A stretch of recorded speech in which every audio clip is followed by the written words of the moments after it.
Season 1 of House of the Dragon is without question one of the better shows to have released this year. And I must say that with rich storytelling and interesting characters, this first season was highly enjoyable.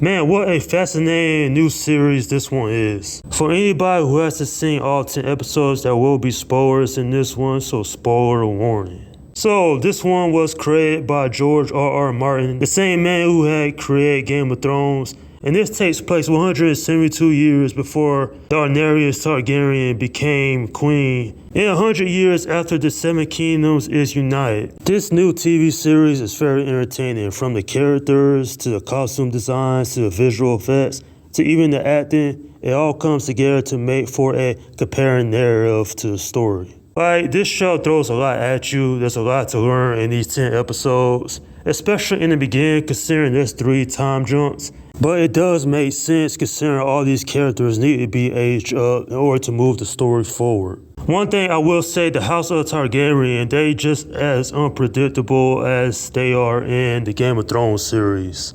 And when King Viserys dies in a later episode, then several people try to make their claim to the throne, especially Princess Rhaenyra, especially considering that King Daenerys had named her his heir earlier in the season. Nonetheless, though, at the end of the day, this is a show I will recommend, especially if you're a fan of Game of Thrones. The character development on this show is amazing. Like, literally, the mere fact this show had 3 time jumps, and the mere fact that both Princess Rhaenyra and Alicent Hightower, they had 2 different actresses that played them. Sure, it took a little getting used to, but I was like, alright. So they took these time jumps because you have the Targaryen children, and then you have Alicent's Hightower children. You know, she's married to King Viserys, who was the standout character. Like, my goodness, the actor that played them, he did a great job.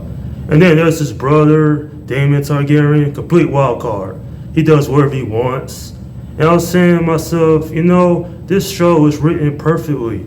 Is everything about the show great? Nah, not necessarily, because I believe the first season of Game of Thrones might have a little bit more setup.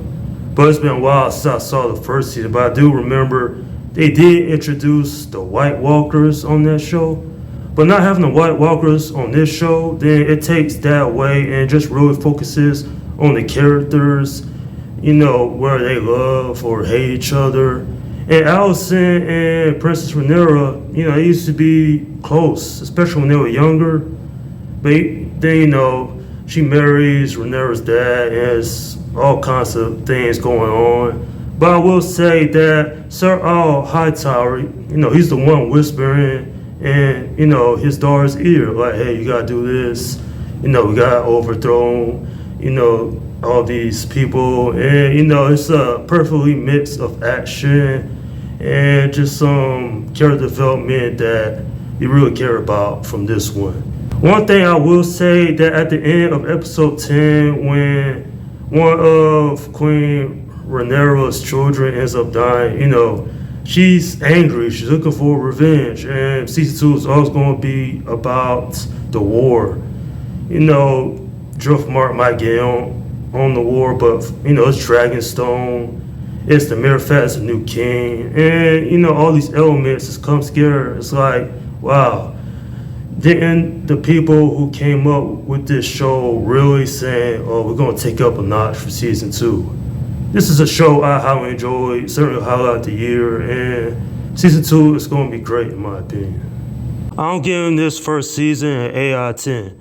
You know, the mere fact they was able to create this prequel series, make it interesting, makes it for some high quality TV. Season 2 is going to be very interesting. There is a war coming between 2 sides, and quite frankly, I'm really looking forward to it.